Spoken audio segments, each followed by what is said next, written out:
우리 말씀 보도록 하죠. 마태복음 18장 21절에서 35절 말씀입니다. 마태복음 18장 21절 35절까지입니다. 길어요. 길죠. 우리 한 절씩 교독하도록 할 텐데, 네, 큰 소리로 교독합시다. 마태복음 18장 마라고 써져 있겠죠. 마태복음 18장 21절에서 35절 말씀입니다. 다 찾았죠? 우리 한 절씩 교독하도록 하겠습니다. 그때에 베드로가 나와 이르되 주여, 형제가 내게 죄를 범하면 몇 번이나 용서하여 주리이까? 7번까지 하오리이까?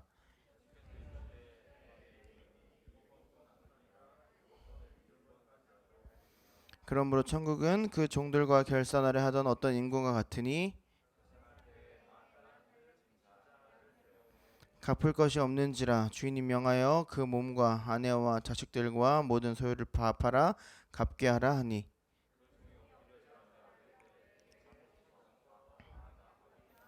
그 종이 주인이 불쌍히 여겨 놓아 보내며 그 빚을 탕감하여 주었더니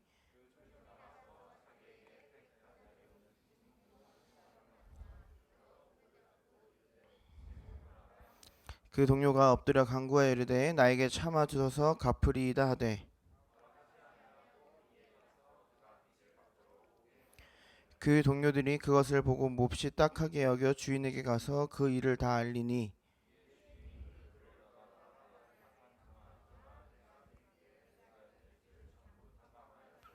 내가 너를 불쌍히 여김과 같이 너도 내 동료를 불쌍히 여김이 마땅하지 아니하냐 하고,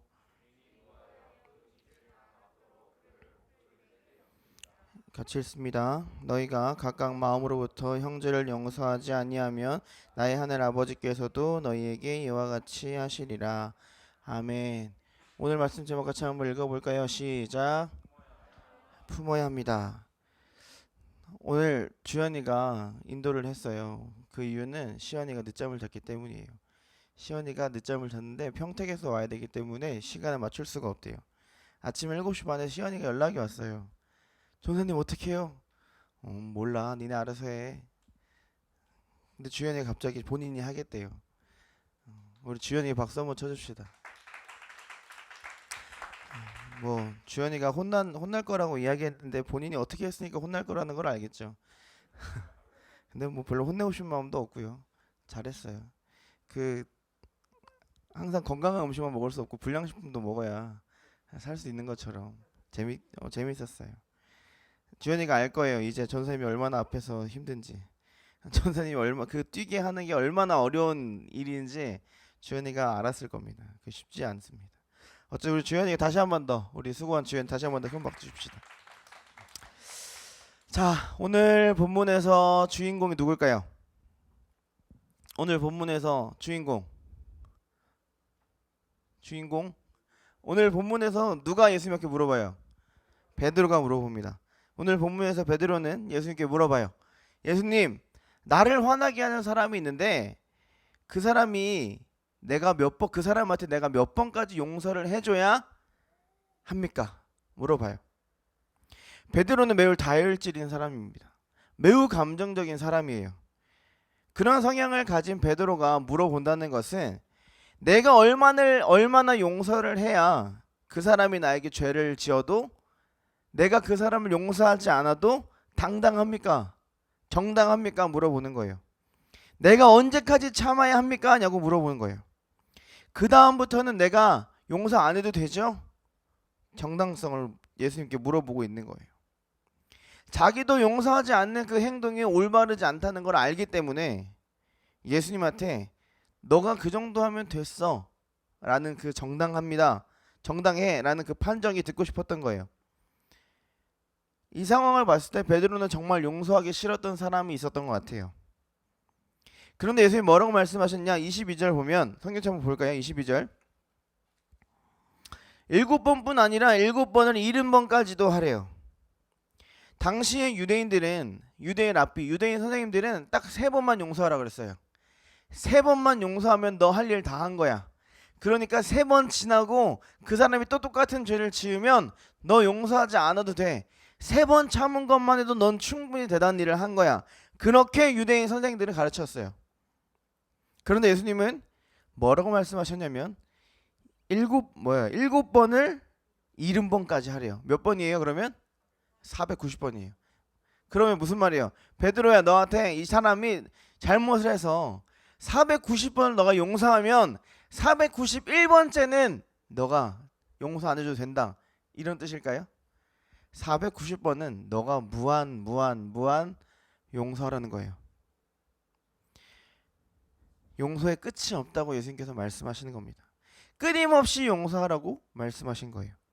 사랑하는 여러분, 혹시 여러분들에게 용서하지 못한 사람이 있습니까?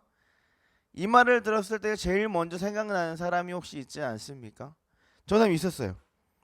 이 설교문을 쓸 때 딱 떠오르는 사람이 있었어요. 그 사람이 여기 앉아 있을 수도 있겠죠? 주연이에게는 시연이가 미울 수도 있겠죠? 용서하지 뭐 나에게 갑자기 그런 당황감을 주다니. 우리에게 각자 마음 가운데 용서하지 못하는 그런 사람이 있을 겁니다. 성현아, 용서하지 못한 사람 있어요? 없어요? 성현은 엄청난 사람이네요. 베드로보다 믿음이 좋은 친구네요. 세은아, 용서하지 못한 친구가 있어요? 혹시 여기 있나요? 여기 없어요? 아, 그럼 동생은 아닌 걸로. 그럼 동생에게 물어볼게요. 용서하지 못한 친구가 있어요? 있어요. 아, 세경 요즘 그게 고민이래요. 우리는 아닌 친구들도 있지만 대부분의 사람들이 누군가를 미워하는 그런 마음을 가지고 살아갑니다. 우리는 연약한 사람이기 때문에 그런 마음을 가질 수 있어요. 누군가 밉고 용서하지 못한 사람이 있을 수 있습니다. 그래서 베드로가 물어본 거예요. 하나님, 예수님, 도대체 내가 언제까지 참아야 합니까? 언제까지 용서해야 합니까? 난 더 이상 못하겠어요. 아, 내가 예수님처럼 완벽한 사람도 아니고 내가 언제까지 용서해야 됩니까? 도대체 우리가 호구입니까? 나도 사람이에요. 그때 예수님 말씀하시는 거예요. 따라합시다. 계속 용서해라. 성경에서 용서에 관한 대표적인 구절이 있는데 같이 찾아볼까요? 에베소서, 에비라고 써져 있습니다. 마태복음 뒤에 에베소서 4장 26절입니다. 에베소서 4장 26절. 에베소서 다 찾았죠? 읽어봅시다. 시작. 분을 내어도 죄를 짓지 말며 해가 지도록 분을 풀지 말며. 하나님이 해가 지도록 분을 품지 말래요. 우리는 화를 누르고 용서해야 합니다. 왜냐하면 그 마음을 하나님이 기뻐하지 않으시기 때문에 그 하루를 넘기지 말라고 이야기하는 거예요. 마귀에게 틈을 주는 거기 때문에 그 날을 넘기지 말라고 예수님께서 말씀하세요. 해가 지도록 분을 품지 말고 27절 마귀에게 틈을 주지 말래요. 그런데 오늘 본문을 더 정확히 읽어보면 다시 본문으로 돌아와서 오늘 그 말씀 제목 같이 다시 한번 읽어봅시다. 시작. 다시 한번 시작. 저 인도자님, 오늘 예배 인도자님 지쳤어요? 큰 소리, 애들 보고 방방 뛰라고 하지 말고 큰 소리를 읽어봐요. 시작. 품어야 합니다. 오늘 말씀에서 말씀하신 용서는 용서보다는 용납에 가깝습니다. 용서와 용납의 차이가 뭘까요? 용서는 내가 해주는 거예요. 내가 마음에 들지 않지만 그냥 너 용서해 줄게. 나를 위한 거예요. 용납이 뭐냐면 사전적인 말은 너그러운 마음으로 품어주다라는 뜻이래요. 예수님이 말씀하신 무한 용서는 말 그대로 무한 용납이에요. 용서는 주체가 나라고 했죠. 용납은 상대방을 위해서 품어주는 거예요. 상대방을 위해서 상대방을 믿고 다시는 그 사람이 그렇게 하지 않을 것을 믿고 품어주는 거예요. 그 사람을 믿어준다는 뜻입니다. 용서와 용납의 차이를 정확히 알고 오늘 말씀 좀 더 보도록 하죠. 예수님은 용서하라고 말씀하시면서 달란트 빚진 자에 대해서 비유로 말씀하십니다. 23절 같이 한번 읽어볼까요? 23절입니다. 시작. 그러므로 천국은 그 종들과 결산하려 하던 어떤 임금과 같으니. 어떤 임금이 누굴까요? 어떤 임금이 누구예요? 하나님입니다. 심판하시는 하나님이에요. 천국에서 결산할 때, 말 그대로 천국에서 심판할 때 마지막에 달란트 빚진 자를 데려오시는 거예요. 하나님이. 몇 달란트 빚졌대요? 10,000달란트 빚졌다고 합니다. 그 당시에 만이라는 숫자는 그 당시에 통용하는 가장 큰 숫자예요. 오늘날 가장 큰 숫자는 조, 뭐 경 이렇게 되겠죠. 그 당시에 가장 컸던 숫자는 만이었던 거예요. 그리고 그 뒤에 달란트라는 단위는 그 당시에 가장 컸던 단위예요. 가장 큰 수와 가장 큰 단위를 합쳤어요. 그러니까 갚지 못한 단위겠죠. 지금으로 돈 환산하면 10조라고 해요. 가장 큰 단위예요. 지금 한 사람이 10조를 빚을 진다고 해도 갚을 수가 없는 금액이죠. 즉 1만 달란트를 빚었다는 의미는 여기서 갚을 수 없는 금액이라는 거예요. 도저히. 그래서 그 왕이 그 사람에게 빚을 갚으라고 말합니다. 너 빚을 다 갚아라. 너의 아내와 너의 모든 것을 다 팔아서, 너의 가족들도 팔아서 빚을 갚으라고 하셨어요. 그러자 이 사람이 어떻게 해요? 싹싹 빌면서 용서를 구해요. 한 번만 봐달라고. 한 번만 봐달라고. 내 빚을 한 번만 다시 봐달라고. 그럼 내가 갚겠다고. 용서를 구하고 엎드려 빕니다. 그러더니 27절 뭐라고 하냐면 그 종의 주인이 불쌍히 여겨서 그 빚을 탕감해 줬어요. 10조라는 그 금액을 그냥 한 방에 얘가 너무 불쌍해 보여서 얘를 믿고 탕감해 준 거예요. 얘는 아무것도 하지 않았어요. 그냥 엎드려서 빌었어요. 불쌍한 마음을 가지고. 그랬더니 그 빚을 탕감해 주셨어요. 우리가 이것을 보고 뭐라고 말하면 따라합시다. 은혜. 은혜. 아무 자격도 없는 우리에게 베풀어 주신 것이 바로 은혜라는 거예요. 하나님은 그 사람의 10,000달란트를 지워주실 필요가 없으셨어요. 그 사람이 빚을 졌고 그 사람이 잘못했기 때문에 당연히 그 사람은 그 10,000달란트를 갚아야 하고 그 죄의 빚을 졌어야 했지만, 예수님은 그 사람을 믿었고 신뢰했기 때문에 그 빚을 지워줬던 거예요. 그래서 은혜였던 겁니다. 예수님은 우리의 죄를 대신해 죽으실 필요가 없었어요. 우리가 뭐가 예쁘다고 그 십자가로 대신해 죽으셨을까요? 그런데 하나님은 예수님을 통하여서 여러분들을 사랑하시고 또 사랑하셔서 십자가로 그 죄를 대신해 죽으셨습니다. 우리를 그 누구보다 사랑하셨기 때문이에요. 우리는 이것을 은혜라고 부릅니다. 자, 이것을 마음속에 두고 계속 말씀을 봅시다. 이 사람이 빚을 받고 가장 먼저 찾은 사람은 나에게 빚을 졌던 사람인 거예요. 이 사람이 빚을 탕감받고 제일 먼저 찾아간 사람이 나에게 빚을 졌던 사람이라고요. 여기서 아름다운 그림은 내가 왕으로부터 10조를 탕감을 받았으니 나에게 1,000,000원을 빚진 사람 그 빚을 용서해 주는 게 가장 아름다운 그림이었을 거예요. 내가 왕으로부터 10조를 탕감받았으니까 에이 1,000,000원 그냥 용서해 줄게. 그냥 없애줄게. 나도 그런 은혜를 입었으니까 너에게도 그런 은혜가 있으면 좋겠어. 이 그림이 제일 아름다운데 이 사람이 어떻게 하냐면 이 빚진 사람을 옥에 가둡니다. 이걸 본 왕이 어땠을까요? 왕이 분노하죠. 이걸 본 하나님은 어떠셨을까요? 분노하십니다. 어라? 네가 나는 너한테 은혜를 베풀었는데 나는 너에게 갚을 수 없는 그 10조라는 그 금액을, 그 너무나도 그 큰 금액을 없애줬는데 너는 그 겨우 그 1,000,000원 그것 때문에 너가 그 사람을 옥에 가둬? 너가 감히 그렇게 해? 그게 32절 34절이에요.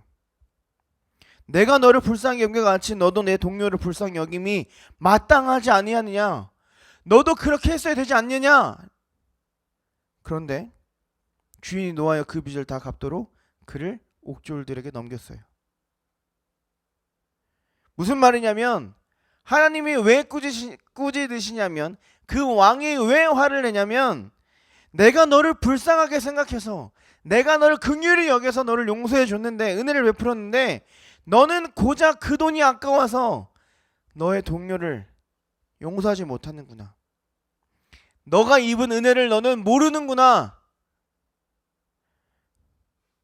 너의 빚을 탕감해 준 것을 취소한다 말씀하시는 거예요. 그리고 너는 그 돈을 다 갚아야만 한다라고 말씀하시는 거예요. 은혜를 모르는 사람의 최후입니다. 은혜를 모르고 살아왔던 사람의 최후의 모습이에요. 자, 저는 봐봐요. 왕이 빚을 탕감해 준다는 것은 우리의 죄를 용서해 주신다는 뜻이에요. 우리의 그 죄를 아무 조건 없이 하나님이 탕감해 주셨어요. 너 아무리 무슨 죄를 지어도 너는 내가 사랑하는 하나님의 자녀니까 내가 너를 용서해 줄게. 너가 나에게 돈을 주지 않아도 돼. 넌 나를 사랑하기만 해. 내가 널 용서해 줄게 말씀하신 거예요. 하나님의 은혜로 우리의 죄를 용서해 주신다는 거예요. 그런데 이 사람은 그 용서를 너무나 당연히 여기고 자신의 받은 은혜대로 사랑하지 못했다는 거예요. 우리 에베소서 한번 펴볼까요? 에베소서 아까 거기 다시 한번 펴고 2장입니다.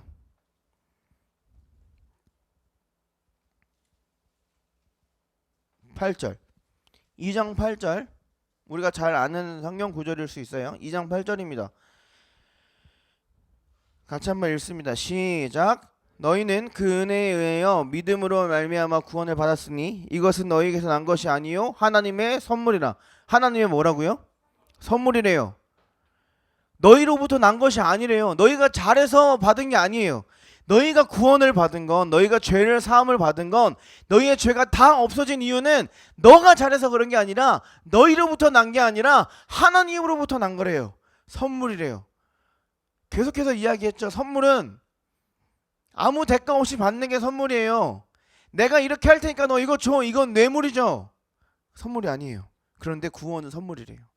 우리가 천국에 갈 수 있는 거 선물이래요. 내가 죄 씻음 받은 거 선물이래요. 아무 대가 필요 없대요. 이 말은 반대로 구원을 모르는 사람은 구원이 나로부터 임했다고 나 때문에 임했다고 말하는 사람에게는 구원이 없다는 이야기예요.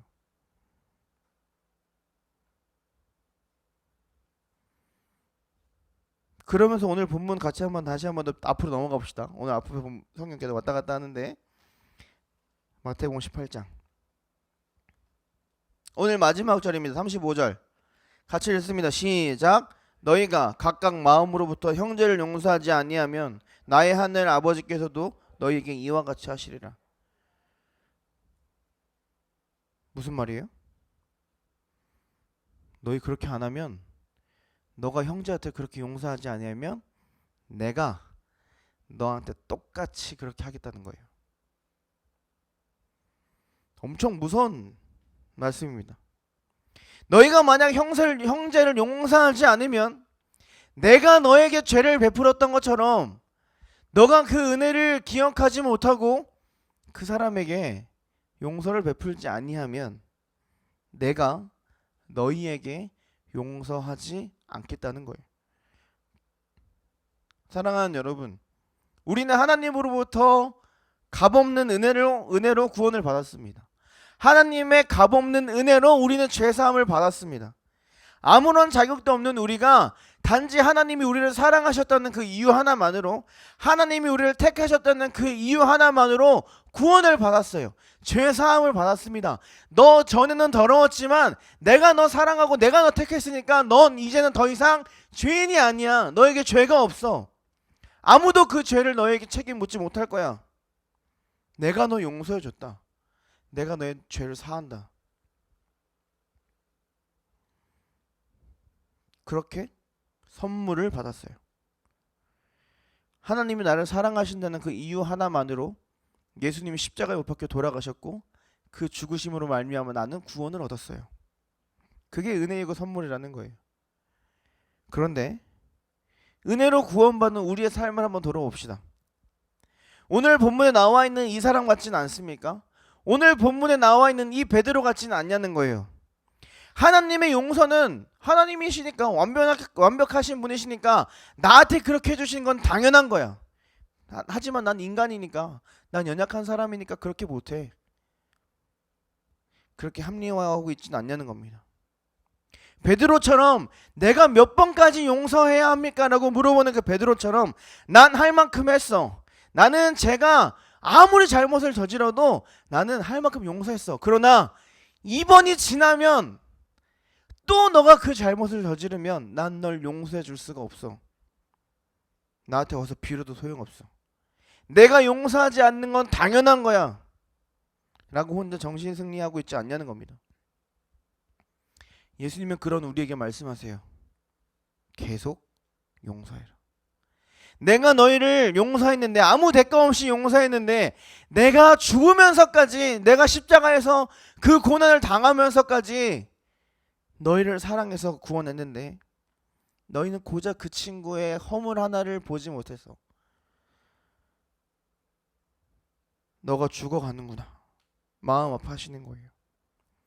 내가 너에게 은혜를 베풀고 내가 그 은혜를 세상에 빛과 소금이 되달라고 하나님께서 말씀하셨는데 너희는 너희의 허물을 보지 못하고 너희의 은혜를 보지 못하고 상대방의 허물만 보는구나. 마음 아파하시는 거라는 겁니다. 그런 사람에게 예수님 말씀하십니다. 35절. 은혜를 모르는 자에게는 구원이 없다. 은혜를 모르는 자에게는 내가 그대로 해줄 것이다. 말씀하시는 거예요. 우리 주기도문 잘 알죠? 주기도문 보면은 거기에 죄에 대한 이야기가 한 70% 가면 있어요. 뭐가 있을까요? 누구한테 물어보지? 건이야. 건. 주기도문에 죄에 대한 게 뭐가 있죠? 우리에게, 그치, 누가 말하고 있어요 지금.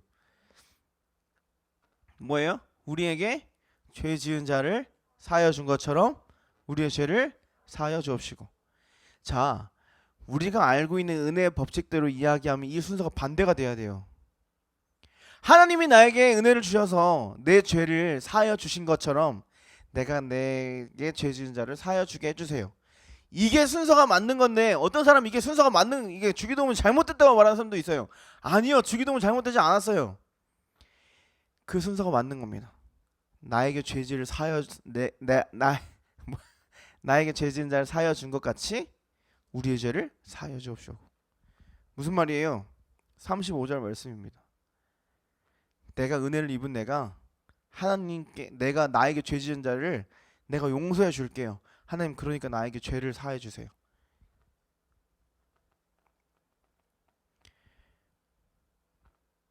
하나님의 사랑으로 먼저 내 이웃을 품으라는 이야기입니다. 우리가 알고 있는 대로면 은혜를 입었으니까, 우리의 죄를 없애주셨으니까 우리에게 죄 지은 자를 용서해 주겠다는 그것이 상식인데 예수님은 반대로 알려주신 거예요. 너가 먼저 용서해라. 너가 너의 형제를 먼저 품어라. 용납해라. 그러면 내가 너에게 구원을 주겠다. 그러면 내가 너에게 죄사함을 주겠다라고 말씀하고 계신 거예요. 먼저 하나님의 사랑으로 내 이웃을 품으라고 말씀하시는 거예요. 몇 번 용서하는 게 중요한 게 아니라 7번이든 7번을 77번을 하든 뭐 무한 반복을 해서라도 내 이웃을 품으라는 거예요.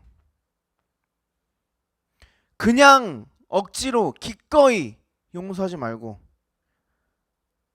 억지로 나를 위해서 내 마음 편하려고 용서하지 말고 상대방을 위해서 사랑으로 믿고 품어서 용납하라는 거예요.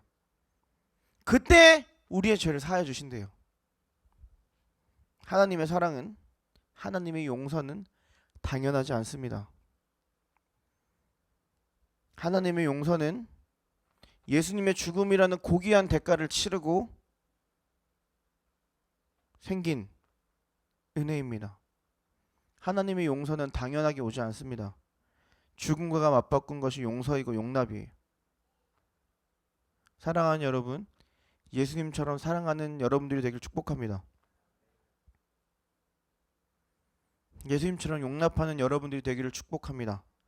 그것이 예수님의 희생의 이유이고 우리가 받은 이유예요. 어떤 목사님이 이렇게 표현하셨어요. 예쁜 초성화가 있어요. 여기 예쁜 초상화가 있는데 이 예쁜 초상화가 정말 멋지게 나올 수 있었던 이유는 모델이 예뻐서가 아니라, 물론 모델이 예쁜 것도 있겠죠. 그런데 그 모델을 예쁘게 그려준 화가가 더 대단하다고 얘기했어요. 무슨 말이냐면 좋은 사람은 좋지 못한 사람 또한 품어서 좋게 만들어주는 거, 좋게 보이게 해주는 거, 그게 좋은 사람이라는 거예요. 그게 뭐예요? 사랑하는 마음인 거예요. 내가 그 사람을 용서하지 못하고 있습니까? 내가 그 사람을 좋아 보이게 할 필요를 못 느끼겠어요? 내가 굳이 왜 그 사람을 용서해야 돼? 내가 왜 굳이 그 사람을 품어야 돼?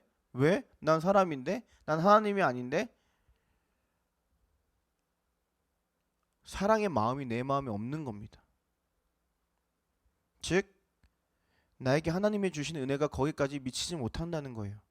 내가 하나님의 은혜를 막고 있는 거예요. 내가 그 벽을 치고 있는 거예요.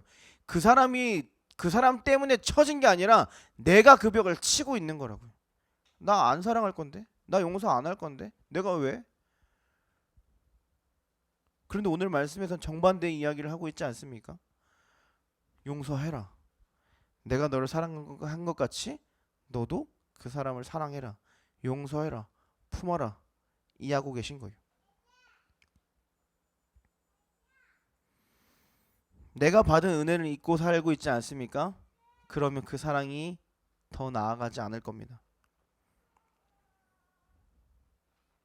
사랑하는 여러분, 내가 받은 은혜를 내가 잊고 살지는 않습니까?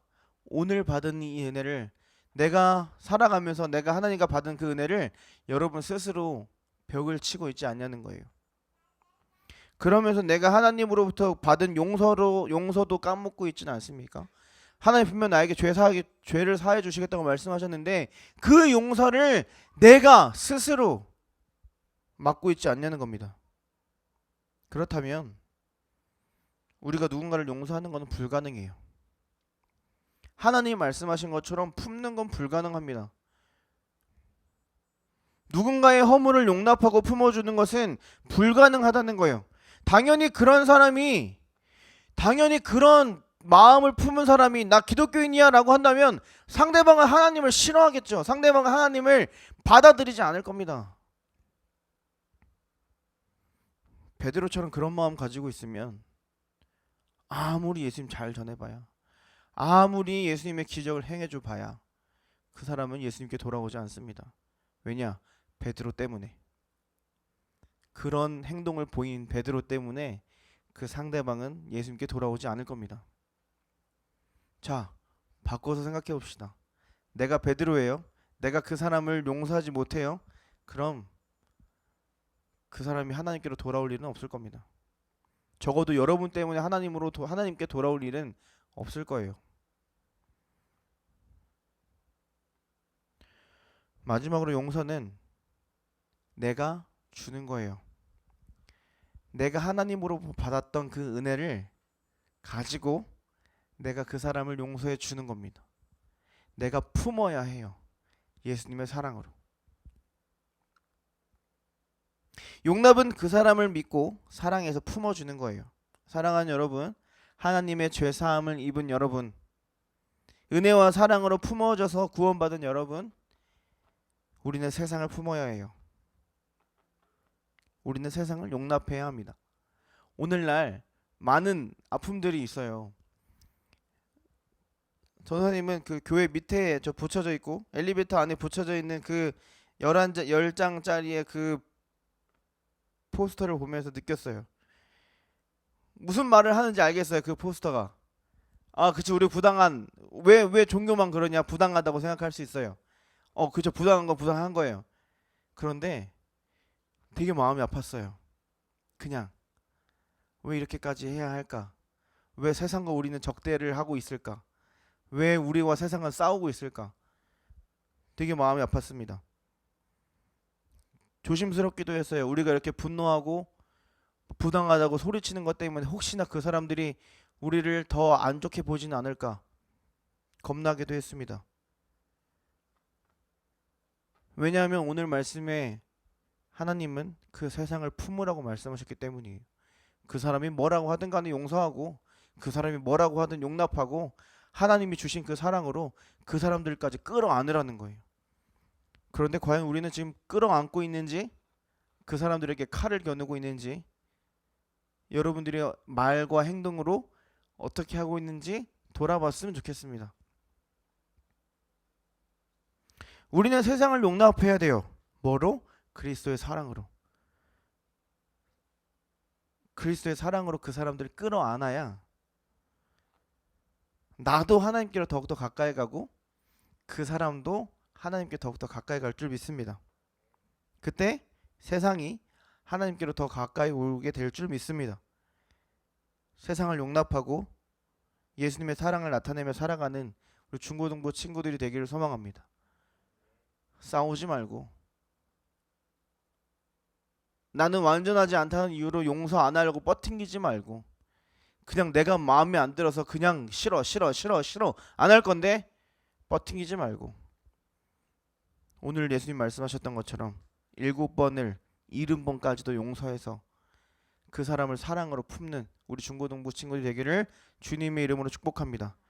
내가 내 스스로 은혜의 벽을 치는 게 아니라 그 벽을 허물어서 그 은혜를 끼치고 세상의 빛과 소금의 역할을 능히 감당해내는 우리 중고등부 친구들이 되기를 주님의 이름으로 축복합니다. 기도하겠습니다. 하나님, 우리는 분노의 시대 속에 살고 있습니다. 너무나도 화가 많은 그런 세상 속에서 살고 있습니다. 주님, 우리가 그런 사람들입니다. 그렇다 보니까 세상을 용서하는 게 너무나도 힘들고, 내 친구를 용서하는 것이 힘들고, 내 부모님을 용서하는 것이 힘들고, 내 마음에 악한 마음이 들 때 용서하는 것이 너무나도 힘듭니다.